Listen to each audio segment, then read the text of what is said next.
कंवारी ननद। अंजलि की उम्र लगभग 30 साल हो चुकी थी। वो एक स्कूल में टीचर की जॉब करती थी। अंजलि के घर में उसकी माँ के अलावा उसका छोटा भाई और भाभी भी रहा करते थे। 30 साल की उम्र होने के बाद भी अंजलि की अब तक शादी नहीं हुई थी। इस बात को लेकर अंजलि की माँ रुक्मिणी देवी काफी परेशान रहा करती थी। माँ, मैं स्कूल जा रही हूँ, जरा मेरा टिफिन तो दे दीजिए। अब क्या पूरी जिंदगी मैं तुझे टिफिन बनाकर देती रहूंगी? अरे कुछ सोचा भी अपने बारे में या बस ऐसे ही? क्या माँ, सुबह सुबह फिर वही बातें लेकर बैठ गई। माँ गलत क्या कह रही है अंजलि दीदी? इतनी उम्र हो चुकी है आपकी, माँ कब तक आपकी सेवा करती रहेंगी? भाभी, मैंने माँ को कब कहा कि मेरी सेवा करो? वैसे भी अपना टिफिन मैं खुद तैयार कर लेती हूँ, बस टेबल से उठाकर देने को ही तो कहा था। वैसे अंजलि दीदी, देखा जाए तो टिफिन उठाकर देने की उम्र तो आपकी है। आपका अपना घर परिवार बच्चे होते तो ये जिम्मेदारी आज आप पूरी कर रही होती। एक बात मेरी समझ में नहीं आती, अगर मेरी शादी नहीं हुई तो इसमें मेरी क्या गलती है और तुम सब लोग मेरे पीछे क्यों पड़े रहते हो? अरे कुछ कहना क्या पीछे पड़े रहना होता है? अपने छोटे भाई को देख, तुझसे 3 साल छोटा है लेकिन 2 बच्चे खेल रहे हैं आंगन में। मुझे आप लोगों की कोई बात नहीं सुननी, जा रही हूँ मैं। और आप में से किसी को मेरा कोई काम करने की जरूरत नहीं है, मैं खुद संभाल लूंगी। इतना कहकर अंजलि वहां से चली जाती है। शाम को जब अंजलि अपने स्कूल से लौटकर घर वापस आती है तो उसने देखा कि पड़ोस वाली निर्मला चाची वहां पर बैठी हुई थी। क्या बात है अंजलि बिटिया, नौकरी करके वापस आ गई? जी चाची जी, कैसी हैं आप? मैं तो ठीक हूँ बेटा, तुम बताओ शादी के बारे में कुछ सोचा या नहीं? अरे रहने दीजिए ना, इससे तो शादी की बात करना ही बेकार है।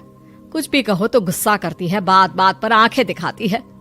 माँ, आप ऐसा क्यों कह रही हैं? मैंने कब आप पर गुस्सा किया? अरे अंजलि बेटा, तुम्हारी माँ ठीक ही तो कहती है। 30 की होने आई हो, अब तुम्हें भी शादी वादी कर लेनी चाहिए।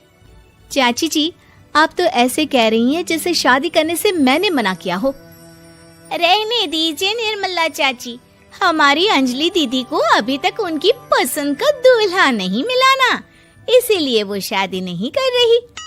भाभी, ऐसी कोई बात नहीं है। अरे तो फिर क्या बात है? तुम्हारी माँ ने तुम्हारे लिए इतने रिश्ते ढूंढे लेकिन तुम्हें कोई पसंद ही नहीं आता। क्या है ना चाची जी, हमारी ननद रानी नौकरी जो करती है, ऐसे ही थोड़ी ना किसी को पसंद कर लेंगी।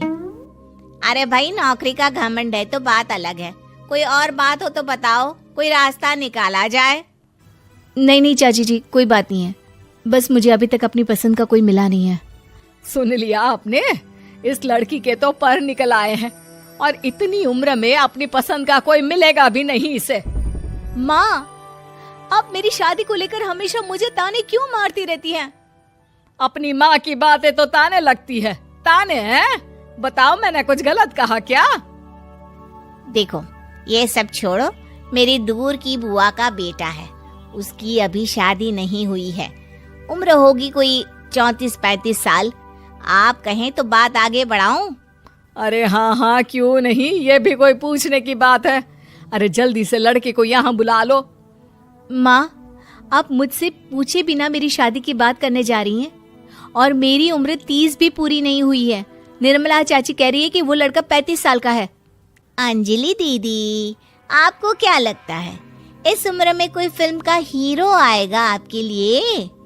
देखिए, अब पसंद और नापसंद की बात तो रहने दीजिए, पसंद करने की उम्र तो आपकी निकल चुकी। अब तो जो भी मिले उसी से शादी कर लीजिए, इसी में भलाई है। तेरी भाभी बिल्कुल ठीक कह रही है।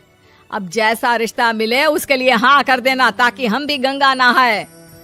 ठीक है, चलिए मैं उस लड़के को कहती हूँ, वो कल ही अंजलि को देखने आ जाएगा। अगले दिन निर्मला चाची के दूर का रिश्तेदार अंजलि को देखने उसके घर आता है। उसका नाम था अजय। अंजलि जी, तो आप नौकरी करती हैं, वो भी स्कूल में? जी हाँ, मैं स्कूल में टीचर हूँ। हमारी बेटी बहुत होशियार है। अरे पढ़ने लिखने में इतनी होशियार है, इसीलिए तो इसकी नौकरी लगी है स्कूल में। हाँ हाँ ठीक है आंटी जी, जरा मुझे भी तो बात करने दीजिए आपकी बेटी से। जी पूछिए ना, क्या पूछना चाहते हैं? अंजलि मैडम, ये तो बताइए कि आपने अभी तक शादी क्यों नहीं की? बस ऐसे ही, कहीं कोई रिश्ता पसंद नहीं आया इसलिए। लेकिन क्या मैं आपसे पूछ सकती हूँ कि आपने शादी क्यों नहीं की? अंजलि, क्या कर रही हो तुम? लड़कियों को इस तरह की बातें नहीं शोभा देती। रहने दीजिए आंटी जी, आपकी बेटी काफी पढ़ी लिखी है, मैं उनके सवाल का जवाब दे ही देता हूँ। वो क्या है ना, मुझे भी अभी तक अपनी पसंद की कोई लड़की नहीं मिली। अच्छा, कोई बात नहीं। वैसे आपकी तनख्वाह कितनी है? कितना कमा लेती है महीने का? जी यही कोई 25,000 महीने। बस 25,000? इतने से क्या होता है? इतने से तो आजकल घर भी नहीं चलता। आपके कहने का क्या मतलब है? अरे मैं तो ये सोच कर आया था कि नौकरी वाली लड़की है, आराम से 40,000 कमाती होगी। माफ कीजिएगा, आपका और मेरा रिश्ता नहीं हो सकता। जी कोई बात नहीं, मुझे भी आपके साथ शादी करने में कोई इंटरेस्ट नहीं है। अंजलि, किस तरह की बात कर रही हो? घर आए रिश्ते को ठुकरा रही हो तुम। दीदी, अब इस उम्र में आपको इतनी अकड़ नहीं दिखानी चाहिए। अच्छा खासा रिश्ता हाथ से निकल गया, कहीं ऐसा ना हो कि जिंदगी भर कुंवारी ही रह जाओ आप।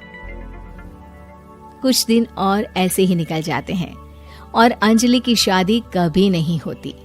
अंजलि के परिवार वाले बिंदास उसे ताने मारते रहते हैं, लेकिन अंजलि एक बड़ी नौकरी की तैयारी करती है और उसमें सिलेक्ट होने के बाद अंजलि को एक बहुत बड़ी नौकरी मिल जाती है। अब तो दीदी के नखरे और भी ज्यादा बढ़ जाएंगे भाई। अब तो इतनी बड़ी नौकरी जो लगी है, अब इनकी शादी होने से रही। माँ, मुझे नौकरी के लिए दूसरे शहर जाना पड़ेगा। आप जानती हैं ये बहुत बड़ी जॉब है और इसमें पैसे भी बहुत ज्यादा मिलेंगे। अच्छा, कितने पैसे मिलेंगे बेटा? माँ, मुझे हर महीने 90,000 सैलरी मिलेगी। क्या? अरे वाह वाह, ये तो बहुत अच्छी बात है। लेकिन फायदा क्या? कितने भी पैसे मिले, शादी तो हुई नहीं ना तुम्हारी। अंजलि नौकरी करने के लिए दूसरे शहर में चली जाती है और जब कुछ महीनों के बाद वो वापस घर आती है तो उसे अपने पति के साथ देखकर उसके घर वाले हैरान रह जाते हैं। अरे अंजलि, तूने शादी कर ली और हमें बताया तक नहीं। और दामाद जी करते क्या है? इतनी बड़ी कार है उनकी। माँ, मैं आपको सब कुछ बताना चाहती थी, लेकिन आप सबके ताने सुनकर बहुत दुखी हो गई थी और इसलिए मैंने अपनी पसंद से शादी कर ली। मेरे पति मेरे साथ ही ऑफिस में नौकरी करते हैं और बहुत बड़े अफसर हैं। और एक बात बताऊं माँ, आज मैं बहुत खुश हूँ।